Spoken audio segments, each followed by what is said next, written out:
scraped raw from a long walk. Her hair, once neatly braided, had come loose in places, stuck to her face with dried sweat and dust.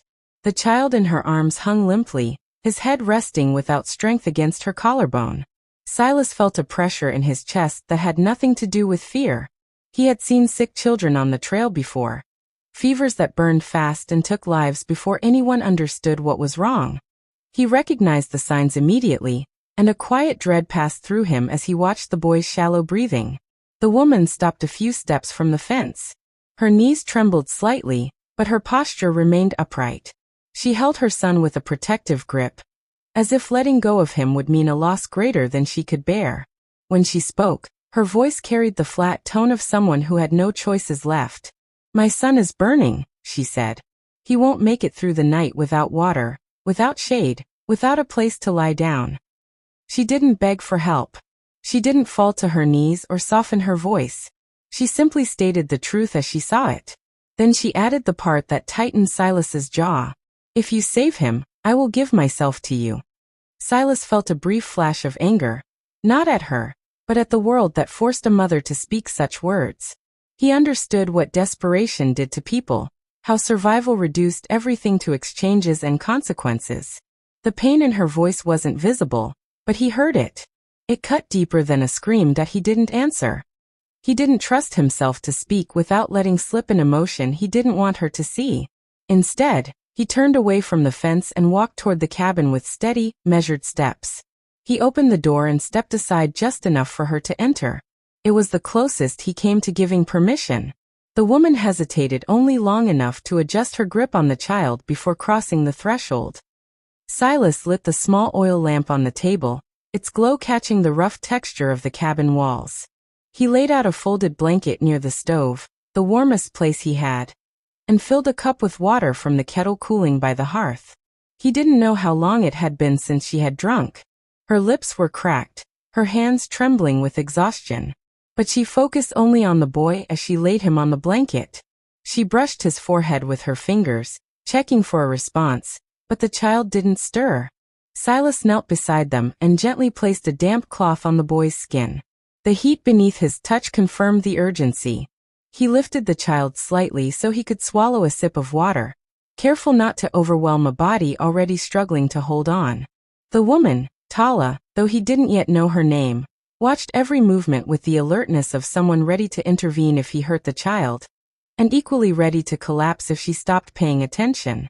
Her arms tightened every time the boy moved. Her eyes followed Silas without fear, but without trust either. Silas spoke only when necessary. "Hold him upright," he said calmly. She obeyed as the boy swallowed again. A faint tremor passed through her arms, the first sign of relief he had seen in her. Tala's gaze stopped darting between her son and Silas, as if she were trying to understand why a man would help without demanding immediate payment. Silas felt her confusion, but didn't address it. He had no interest in accepting an offer made out of fear. He checked the boy's breathing again, and listened to the weak rhythm of air moving in his chest. The fever was high, but not beyond saving. The child needed water, rest, and steady cooling. Silas sat down on the wooden chair near the stove, elbows on his knees, watching the child with a focus that pushed everything else aside. He had spent years learning how to keep people at a distance. Yet the sight of a struggling child stirred something old in him, something he thought he had buried the day he lost his brother. Tala settled on the floor beside her son and murmured to him in Apache, her voice steady even as her fingers dug into the blanket beneath them. She didn't ask Silas for comfort or advice. She simply stayed alert, ready to act if her son's breathing changed. Silas kept his eyes on the boy, but he was aware of the woman too, of how she carried fear under strict control, how she refused to break, how she remained upright despite an exhaustion that would have brought most people down. Outside, the land settled into dusk, the last light draining from the yard. Inside, the cabin held a tense silence that belonged more to survival than to comfort. Silas didn't wonder why she had come so far alone. He didn't wonder why she trusted a stranger. He asked himself no questions except about the boy's breathing. That was all that mattered now. And within the first hour, he made a silent decision he didn't put into words. He would not let the child die here. Not if he could prevent it. Not another life lost because he hesitated or kept himself apart from the world. He fetched more water. The night stretched out before them. Nothing about this moment belonged to his old mission of solitude anymore, whether he wanted it to or not. Everything had already changed. The lamp burned as darkness settled around the cabin, turning the single room into a narrow island of light while the land outside faded into black silence. Silas remained seated near the stove, his boots planted firmly on the floorboards, his eyes fixed on the child wrapped in the blanket. The boy's breathing was still shallow and labored, and every uneven rise of his chest kept Silas alert in a way that left no room for fatigue. Tala stayed close to her son, legs folded beneath her, back straight despite the exhaustion pulling at every part of her body. She hadn't eaten since arriving, hadn't rested her head for even a moment, but her attention never left the child. Every slight movement of his fingers made her lean closer. Every small sound tightened her shoulders. She kept one hand on his chest, counting breath after breath to be sure he was still fighting. Silas stood to add another log to the stove, the soft scrape of the poker breaking the silence for a few seconds. The new flame lit the room just enough to reveal the sharp tension in Tala's jaw and the way fatigue had hollowed her eyes. She hadn't cried. Not once since crossing the threshold. But the weight behind her silence was unmistakable. He soaked the cloth again in cool water, wrung it out with slow, practiced movements, and laid it back on the boy's forehead. The temperature hadn't dropped, and that worried him. He had seen fevers break after steady care, but this one. He had also seen fevers rise too quickly for anyone to stop them. Tala noticed the hesitation in his hands. "Is he worse?" she asked, her voice steady, stretched thin. "Not worse," Silas replied calmly. "But he's holding too much heat." Tala placed her palm against her son's rib cage. The warmth beneath her hand deepened her fear, but she smothered it, burying it before it could reach her face. She had survived raids, winters without shelter, and the slow loss of her husband. Panic was useless now. Silas read the tension in her posture more clearly than she realized. It reminded him of the way mothers on the trail watched over their sick children, refusing to step back even when they were on the edge of collapse. He poured a small amount of cool water into a tin cup and handed it to her. "Try giving him a little more," he said. She carefully lifted her son's head. The boy's lips parted, and a few drops of water slipped inside. He swallowed weakly, then sagged back into her arms. Tala laid him back on the blanket with deliberate care, as if any sudden movement might cause him to slip farther away. Silas pulled his chair closer, his expression hardening with controlled frustration. He hated uncertainty, and the child's condition left far too much of it. He had no medical training beyond what life on the trail had forced him to learn, but he knew the importance of steady hydration and preventing overheating.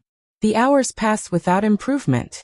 The cabin grew darker as the lamp dimmed, and the only sounds were the low crackle of the stove and the child's uneven breathing. Tala continued murmuring prayers in Apache, urging her son to stay awake even as his eyelids fought to close.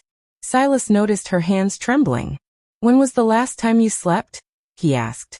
"Before the storm," she replied without taking her eyes off the boy. "You're running on nothing," he said. "I'll rest when he rises again," she answered, as if stating a vow rather than a belief. Silas didn't press. He understood the resolve driving her. He had felt its weight once before, when he had tried to save his brother after the ambush. The memory struck him with sudden clarity. Broken breath, blood-soaked ground, helplessness. He clenched his jaw, pushing the image away.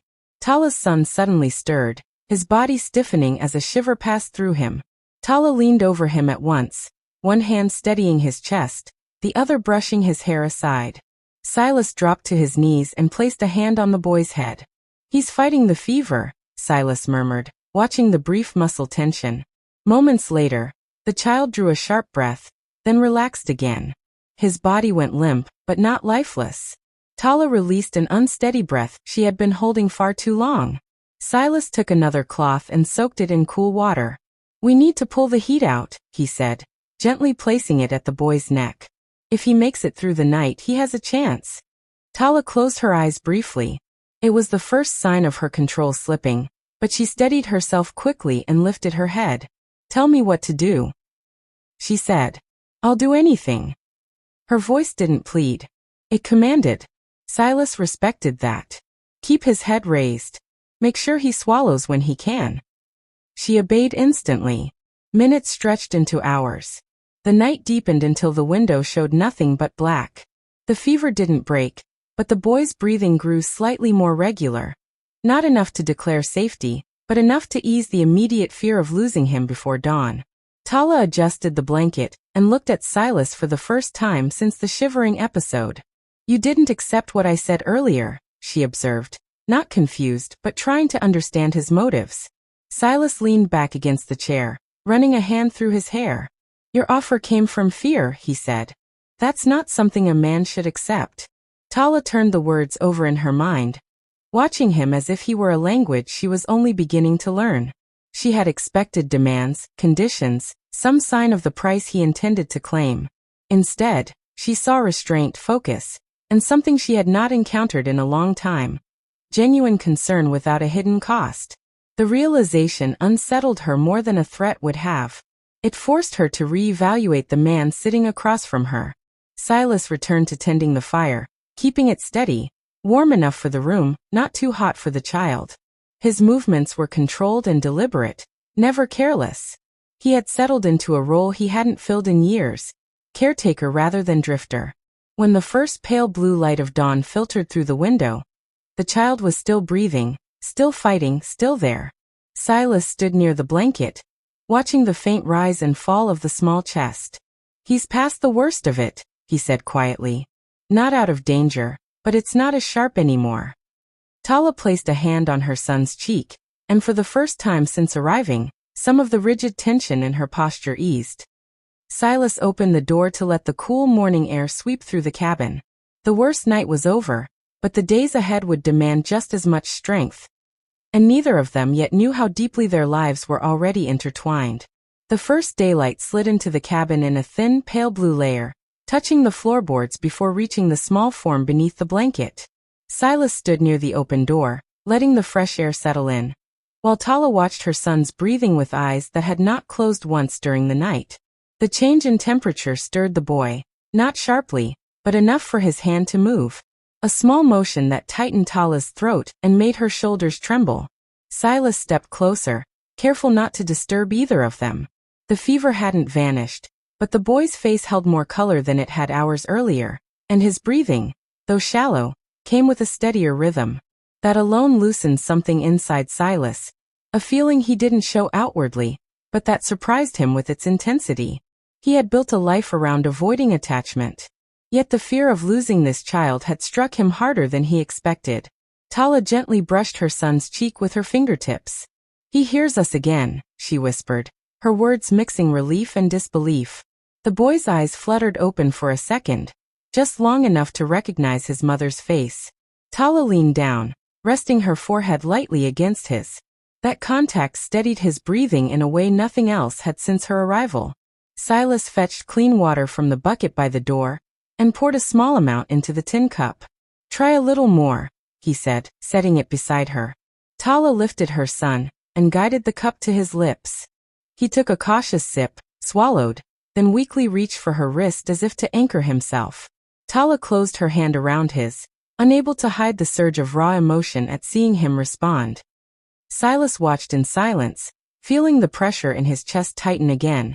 Not fear this time, but the weight of witnessing something he hadn't allowed himself to feel in years. Hope made him uneasy. Still, he couldn't deny its presence. When the boy drifted back to sleep, Tala laid him down and slowly stood. Her legs wavered, and she braced herself against the edge of the table to stay upright. The long hours without rest and constant vigilance had drained her strength past its limit. Silas moved closer. You need to eat, he said firmly but calmly. Your body won't hold if you keep going like this. Tala didn't argue. She couldn't. Her face showed such deep exhaustion that even pride no longer had a voice. Silas took a small pot from the shelf and filled it with broth left from the night before. He warmed it on the stove, stirring with slow, steady movements. Tala watched him work, noting the precision of his hands and the way he focused on every detail. You've lived alone a long time? She asked. He nodded.